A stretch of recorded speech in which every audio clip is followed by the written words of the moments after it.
잘 지냈어요 모두 보고 싶었어 우리도 고잉은 언제나 너에게 고잉 고잉. Assalamualaikum warahmatullahi wabarakatuh. Perkenalkan, kami dari kelompok 3. Di sini kami akan mempresentasikan tentang makna kewajiban warga negara dan substansi hak kewajiban warga negara. Sebelum kami presentasi, lebih baik perkenalan dulu. Perkenalkan, saya Fajar. Saya Raisa Logan. Saya Raisa. Saya Topan. Baik, langsung dimulai saja. Pertama-tama saya akan menjelaskan terlebih dahulu tujuan pembelajaran. Yang pertama yaitu menjelaskan makna dari kewajiban warga negara. Yang kedua yaitu mengidentifikasi contoh kewajiban warga negara dalam kehidupan sehari-hari. Yang ketiga, memahami substansi hak dan kewajiban warga negara menurut Undang-Undang Dasar 1945. Dan yang terakhir yaitu menunjukkan sikap tanggung jawab sebagai warga negara. Selanjutnya, saya akan menjelaskan pengertian dari kewajiban warga negara. Kewajiban warga negara adalah segala sesuatu hal yang harus dilakukan oleh setiap warga negara terhadap negara sebagai bentuk tanggung jawab dan partisipasi dalam kehidupan berbangsa dan bernegara. Contohnya yaitu mematuhi hukum, membayar pajak, dan ikut membela negara. Selanjutnya adalah dasar hukum yang terkait. Yang pertama ada pasal 27 ayat 1 tentang persamaan kedudukan dalam hukum dan pemerintahan. Yang kedua ada pasal 27 ayat 3 tentang setiap warga negara berhak dan wajib ikut serta dalam upaya pembelaan negara. Yang ketiga ada pasal 30 ayat 1 tentang hak dan kewajiban dalam usaha pertahanan dan keamanan negara. Dan yang keempat ada pasal 31 ayat 2 tentang wajib mengikuti pendidikan dasar.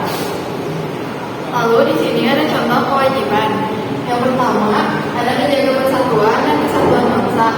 Yang kedua mematuhi peraturan perundang-undangan. Yang ketiga membayar pajak tepat waktu. Yang keempat mengikuti pendidikan dasar. Dan yang terakhir turut serta dalam usaha pertahanan dan keamanan negara. Selanjutnya ada pengertian hak warga negara. Hak warga negara adalah segala sesuatu yang diperoleh oleh setiap warga negara sebagai akibat statusnya sebagai warga negara yang dijamin oleh undang-undang. Contohnya hak atas pendidikan, pekerjaan, lingkungan hukum, dan kebebasan berpendapat. Selanjutnya adalah landasan hukum menurut UUD 1945 10 ayat A, pasal 28A, 28B, hak warga negara diatur antara lain hak hidup dan mempertahankan kehidupan pasal 28A, hak atas pendidikan pasal 31, hak atas pekerjaan dan penghidupan yang layak pasal 20, hak kebebasan beragama dan berpendapat pasal 28A. Selanjutnya substansi dan hak kewajiban warga negara. Hak dan kewajiban bersifat seimbang, tidak boleh menuntut tanpa melaksanakan kewajiban.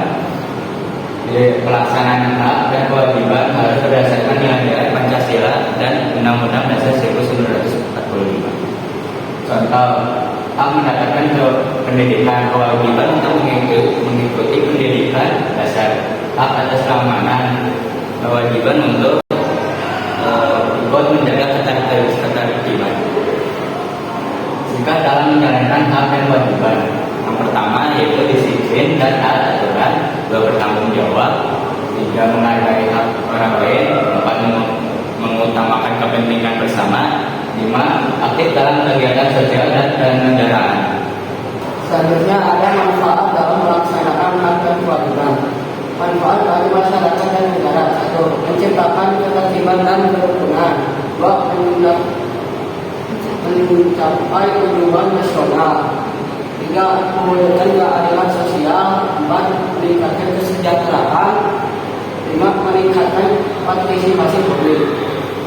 Manfaat bagi individu. hidup lebih teratur dan tertata.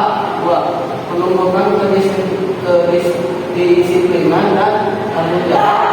3. Menghindari konflik, memperoleh hak secara adil. Selanjutnya ada makna dalam menjalani hak dan kewajiban. Mencapai keseimbangan antara mendapatkan dan memberikan yang menjadi landasan terciptanya masyarakat yang harmonis, adil dan sejahtera.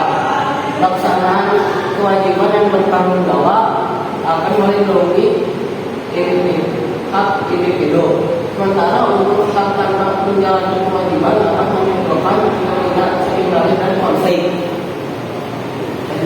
Kesimpulan, hak dan kewajiban warga negara adalah dua hal yang tidak dapat dipisahkan. Pelaksanaannya harus dilandasi semangat Pancasila dan UUD 1945. Warga negara yang baik tidak hanya menuntut hak, tapi juga melaksanakan kewajiban dengan tanggung jawab. Sekian dari presentasi hari ini. Maaf bila ada salah kata. Wassalamualaikum warahmatullahi wabarakatuh.